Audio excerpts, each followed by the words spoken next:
Hi students, Ms. Bird here. In this lecture, we're going to be answering the question, what was the geography of ancient Egypt? Now, before we really get started, I want you to think for a second and think about how the geography and the climate of a place affects the way that the people there live. So I want you to think about how does the geography and the climate of Chicago affect how you live? How is it different from somebody who lives in Florida, or somebody who lives in Russia, or somebody who maybe lives in Antarctica? So I want you to pause and jot down a few ideas there about maybe food, work, play, transportation, clothing. So pause there for a moment. Okay, so Egypt, it's in northern Africa, and 90% of Egypt is actually desert. It's a very, very dry place.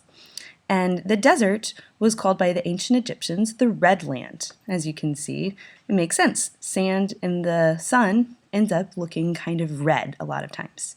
So pause and take a note. So these ancient Egyptians settled on the Nile because the desert is not a good place to live. We all need water to live and to survive. So the Nile was sort of like the lifeblood running through this desert. And of course, that's where people settled. It just makes sense.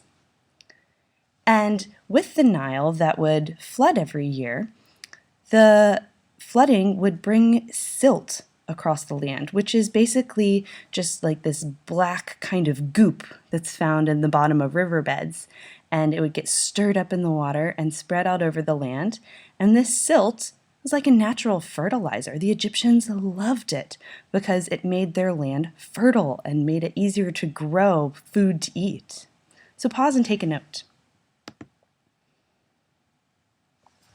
Again, the flooding Nile, this would happen every year. And unlike in Mesopotamia, where that flooding was hard to predict because it wasn't very regular, meaning, okay, we can count on every May, it's going to flood. It wasn't like that in Mesopotamia. And then in ancient Egypt, it was like that. The Nile was far more predictable. They knew when the Nile traditionally would flood. That would be more towards the beginning of the year, like March, April.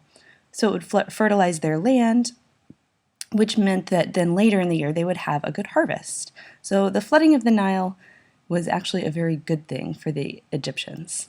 Pause and take a note.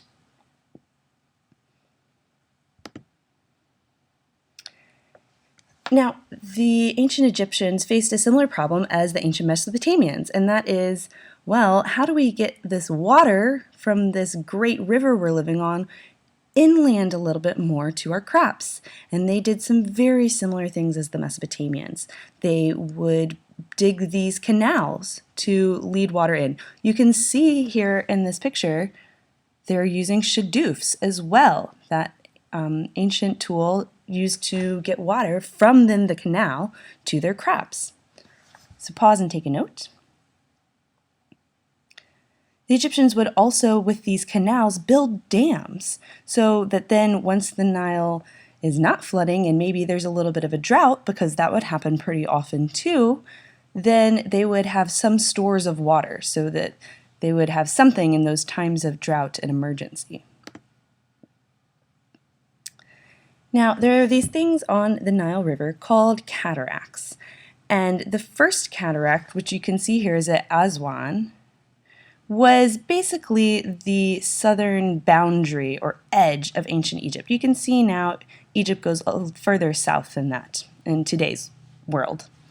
But a cataract is basically just a more shallow, rocky area of the Nile River where it would be hard for a boat possibly to cross if it's very shallow and if it's a very large boat.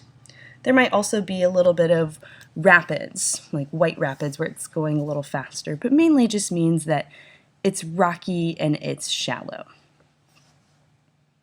Pause and take a note. And so finally, the geography of Egypt made it such that the ancient Egyptians were pretty much secluded from parts of the world. Or protected might be a better word, because they could choose to go somewhere else. They could sail up and down the Nile, go into the Mediterranean Sea, but the desert that is on both the east and the west sides of them, and the mountains that also surround them, served to be a pretty good protection from any possible outside invaders. So the geography of Egypt really affected how these ancient Egyptians lived. There you have it. Now you know what the geography was of ancient Egypt. See you next time.